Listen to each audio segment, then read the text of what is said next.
This one I like to ask people their favorites. So I'm going to ask you to some of your favorite stuff, and they're all going to be kind of drinking related. Okay. If you can only do one shot the rest of your life, what's that shot? Probably Jameson. I don't like shots. Yeah, I'm not a big shot guy either, and I go with Jameson as well because it's such a punch. If I'm going to do a shot, I want it to be kind of like a punch. Yeah, I don't need anything. I think with shots, it's like I'm gonna get there. I don't need to step on the accelerator. I'll get drunk.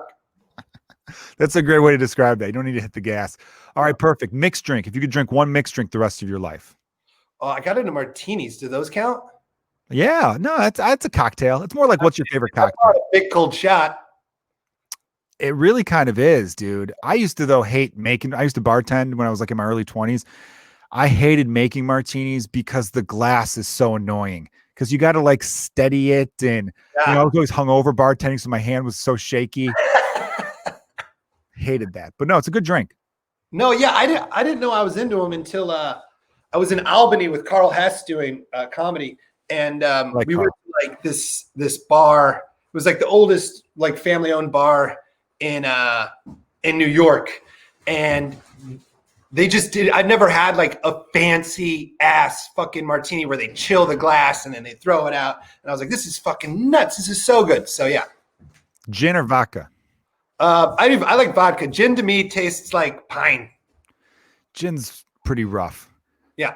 I found out my grandmother was a big gin drinker. I used to think it was water, but people later told me like, that was straight gin, right? She died of liver cirrhosis at 72 though, so it's not. She made it pretty long. Yeah, I guess so. Could have gone longer. I feel like I miss her. But all right. Now, beer. Are you a beer guy? What's your favorite beer? Yeah. I don't know, man. I like Heineken. Like if I buy from the store, I get Heineken or whatever. Same thing with like, I used to like IPAs, but then they make my face all fucking fat now, the sugars and shit. Oh yeah, they are kind of a little bit too much with that. I'm weird with the stuff. If I'm going draft beer in the summer, I like a cheap domestic, so like a Miller Lite. In the winter, Guinness on tap, I absolutely love because it feels like in Chicago, not LA winter. Then for bottled beer though, I love Heineken. Yeah, I'm a big Heineken fan, and I like Stella bottles too, but I also like Stella on tap. So yeah, I guess it depends, bottle or tap. All right, here's one I'm excited for your answer about. Drunk food. You're hammered and you can only eat one thing. It's 4 a.m. What are you getting? I like ramen. Really? That ramen's your drunk food, huh? Ramen, like, dude, man, I live next to this place called Silver Lake Ramen, and I just love it. It's just so bad for you, and it's so salty and noodles. Ramen, fucking great. I could see that being actually. Now that you throw it out there, I just I don't know why I pictured you being like a French toast guy. No, I'm not a sweet guy. I'm a salty boy. All right, a salty boy. All right, salty boy. That should be the name of your next album, Salty Boy. Yeah, well, that sounds like the name of Maddie Ryan's next album. And actually, that does sound like a Maddie Ryan thing. Yeah, I missed that kid. Okay, I don't know why I call him a kid. I think we're the same exact age, but he just feels like a kid to me for some reason. He's got kid vibes. I got a fun Maddie Ryan story. You do? Yeah. So we went on a tour. I call it Brooks Wheelan Tour of Central America. And we just did like right down the middle of the United States.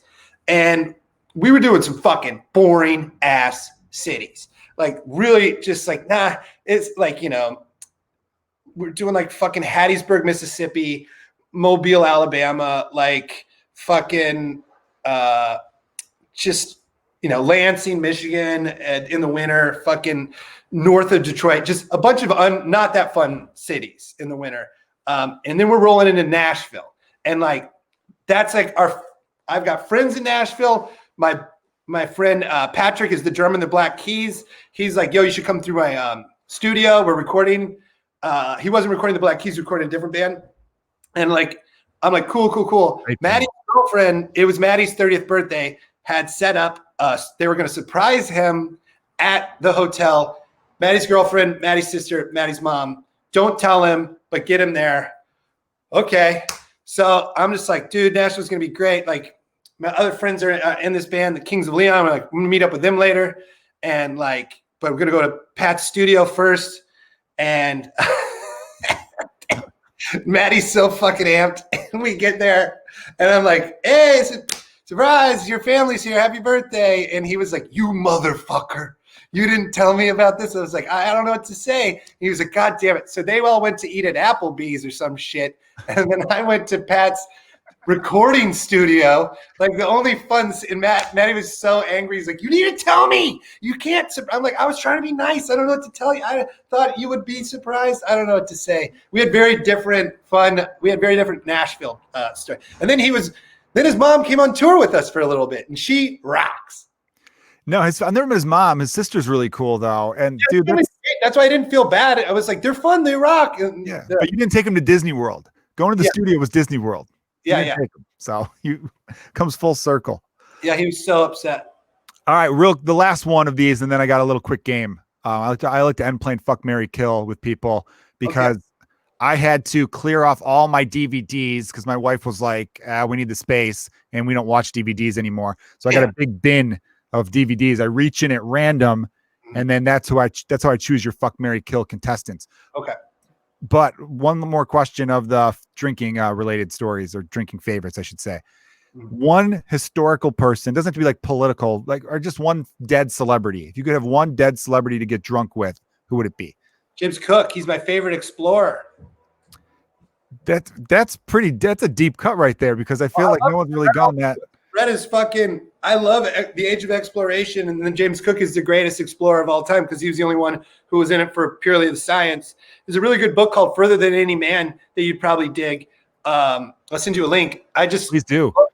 James Cook rocks. I got so into this dude that I went to Hawaii to snorkel in the bay where he got killed. There's like a little plaque there, and like it's like a 2-hour hike. It's fucking through the jungle, and I was just like, I need to see where James Cook got killed. So I would love to just fucking talk to that dude. That guy rules. That's cool as hell. See, you had a quick answer. I love that shit, man. James Cook. All right. Yeah. Please send me the link to that book, because I'm actually, there's no comedy for a while. So I've actually been trying to compile like a list of reading materials. Yeah, and stuff it's like great. That. Further Than Any Man by Martin Dugard. All right. Okay. Fuck yeah. I'm a good reader at the beginning of every year. Every year I get a bunch of books for Christmas. I'll knock them out by Valentine's Day. Like I'll read like 5, 6, 7 books by Valentine's Day. And then I don't do shit the rest of the year, and I hate myself for it. No, I'm in a lull right now. I put myself in a real fucking prison earlier this year where I read all of the George R.R. Martin, A Dance with Dragon, a Dance of Fire and Ice or whatever. Yeah. A Song of Fire and Ice. And they're like, it's like 5,000 pages. And then he's awful. And like, just you're reading about rape so much that I'm like, I can't do this anymore. So is he a bad guy in real life? No, but he writes stuff that I'm like, we should check on this fucking guy. Dude. Anybody's brains. You are not fucking around, man. I got into Game of Thrones during the last season. So that was like fucking a year ago, 2019. My son Dylan was just born. I started watching like season 1 like a week or 2 before he was born. That would have been like April of 2019. And Brido, a mutual friend of ours, was trying to be like, dude, you got to watch it all. You got to catch up before these last few episodes. So I watched like 72 episodes of Game of Thrones in like a 10, 12-day period, which is insane. That's great. And after every like 6 or 7 episodes, I would text those guys like McGowan and Bridenstine and be like, hey, this shit is too much for me to handle. They're stabbing babies. They're fucking all the rape and horrific murders. Dude, I can't. And they're like, keep going. The book is worse. It's tamer in the fucking show. The book is, oh my God. That's way tame in the show. Do they capture the Red Wedding worse in the book? Way worse. It's infinitely worse. They cut the baby out. Oh my God. Yeah. The worst thing, I almost threw the book in a fire. I was camping. I was reading A Dance with Dragons. And he makes Theon. This isn't giving anything away, but dude, I don't even want to, he makes Theon. I don't even want to talk about it. Dude. Well, he makes Theon go, Theon knows the girl that Ramsay Bolton has just married and is raping, and he makes Theon go down on her. It's like Theon's like basically little sister before he rapes her. Yeah. And that's when I was like, I don't want to read this shit. I'm mad you made me read. I didn't know that this was a fucking thing. I was so angry. Yeah, dude, that's too much for me too. Sorry, I made you say it out loud. Yes, exactly. Anytime. I'm sorry. I'm so sorry, Brooks. One time we were I was over for John Oliver or whatever, and I had a story. I was like, oh, I have a story about, we were talking about bullies. And I was like, oh man, my bully is in jail.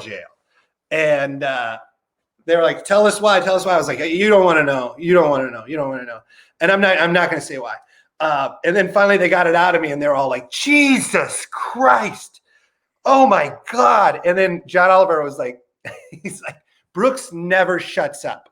That was the first time he ever said, I don't want to say something. And we made him say it. And so we all deserve to have heard that now.